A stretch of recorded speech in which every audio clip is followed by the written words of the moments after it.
هي زوجتي عنوانها عنواني، وحبيبتي بستانها بستاني.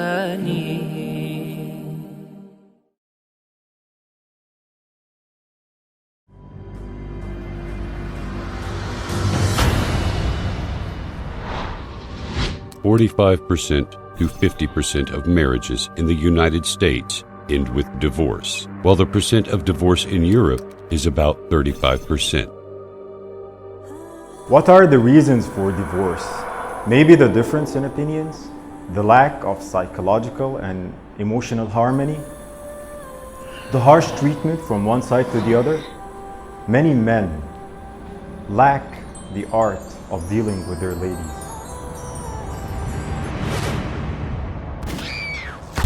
70% of women who were killed in the United States were murdered by their husbands or boyfriends. Before the messenger Muhammad, peace be upon him, was sent, the woman, the wife, was not really that much appreciated in different societies. Here, she was burned to death with her dead husband, and there she was locked in a grave. Even in the Arabic tribes where the messenger was sent, she was just inherited like any of his belongings. This is the society back then. This is how people used to think when the messenger Muhammad, peace be upon him, was sent.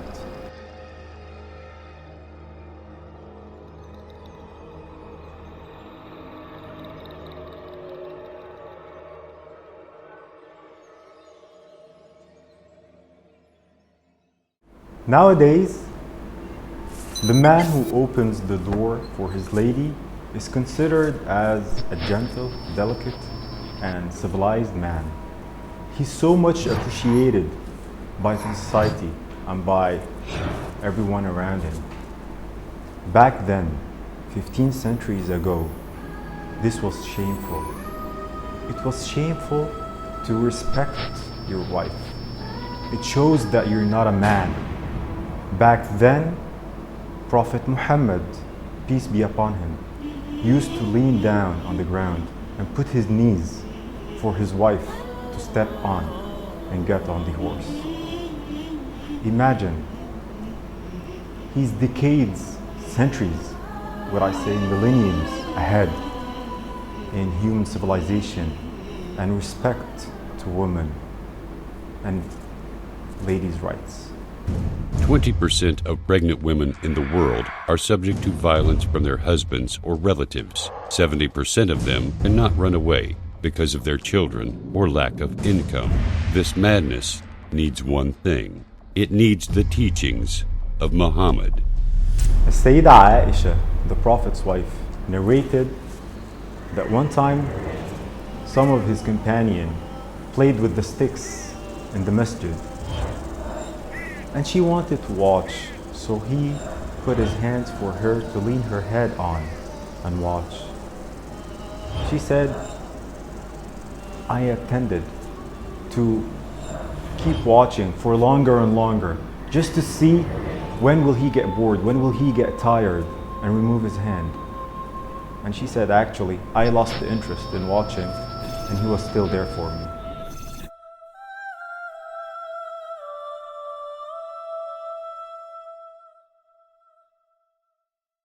Once there was a serious and critical situation where the companion of the Prophet, peace be upon him, literally did not obey him. And only because of the advice of his wife, the issue was resolved. So the Prophet, peace be upon him, was not just nice and gentle with his wife, he also respected her as an equal person. Prophet Muhammad said, anything you spend for the sake of Allah, you will get your reward for it, even if it was a morsel of bread you put in your wife's mouth. Prophet Muhammad, peace be upon him, said, in this world, woman and perfume have been made dear to me, and the dearest among all. is salah, prayer. And his wife said that he never hit a woman with his hands. Prophet Muhammad, peace be upon him, said, act kindly towards women, and the Quran says, and live with them in kindness. For the Prophet Muhammad, peace be upon him, being a women's rights activist and defending the women's rights back then, this was not an addition to his message. This was something that actually made a lot of resistance between the Arabs back then. A lot of the Arabs refused to join this new message, this new religion, because it simply equals between the man and the woman. So although this slowed the spread of his message, although this, he still insisted on being himself, on delivering the full message from Allah. He still gave the women their rights because it's simply their rights in Islam. Even after Islam, when Umar ibn al-Khattab, a very respected companion of the Prophet, peace be upon him, he got angry on his wife because she answered him back. And he blamed her for answering him back. And she said, what's the problem? Even the wife of the Prophet, peace be upon him, answers him back. Why don't you accept? And this is how the whole society was tuned to respect the woman. The Quran addresses men about women and says, and do not make difficulties for them in order to take back part of what you gave them. And the Prophet says, you are obliged to support and provide them, your wives, with clothing kindly. The Prophet also says, of the dinar you spend in Allah's path, or to set a slave free, or as charity to the needy, or to support your family, the one yielding the greatest reward is that which you spent on your family. The Prophet Muhammad, peace be upon him, told his companion, teaching them, that the best among the believers is indeed the one with the best manners and the one who is most kind and gentle to his wife.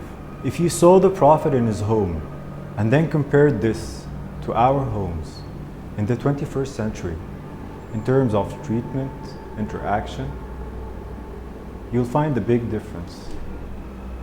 The Prophet, peace be upon him, used to fix his sandals, used to sew his cloth, and used to help his wife in the normal and daily home activities.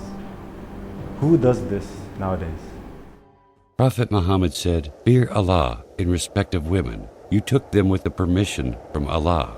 He also said to his companions, indeed, women are the counterparts of men. Only a noble person would be kind to them, and only a mean person would insult them.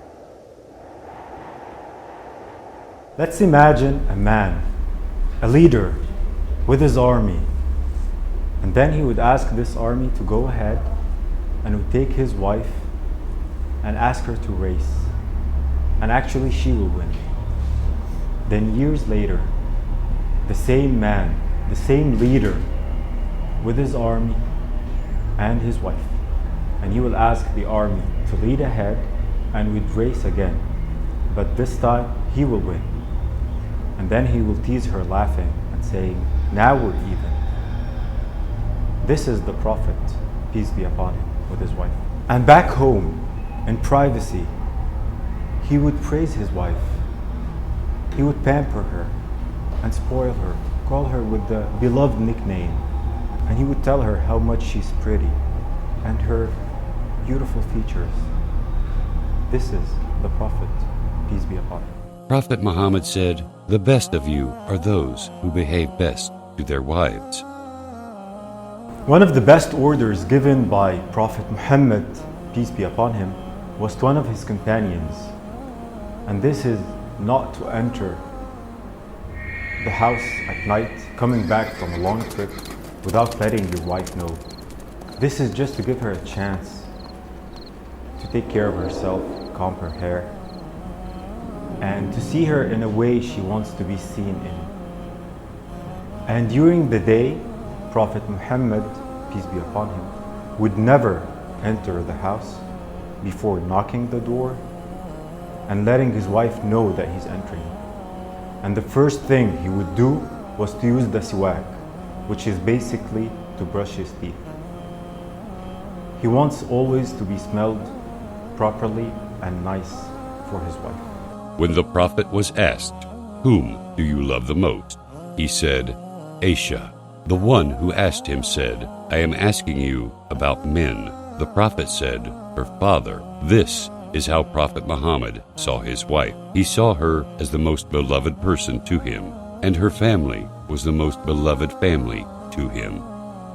While other beliefs believe that the woman during her monthly period is defiled and impure, and that she also impures anything that she touches, and they used to build a tent outside of the main tent for her to live in during those few days. At that time, the Prophet, peace be upon him, used to check where did his wife drink and just take the sip from the same place she did. Where did she eat? And he will follow her lips and eat from the same place. He would comb her hair. He would make her feel that she is more beloved and wanted at this critical and sensitive part of the month for her. When the Prophet Muhammad was asked about the right of the wife, he said, "Feed her when you get food, give her clothes to wear when you wear clothes, refrain from abusing her, and do not separate from your wife, except within the house."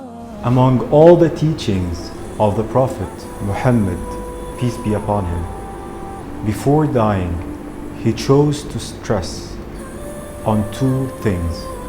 One is the prayer, the main thing in Islam, and the other was the wife, the woman.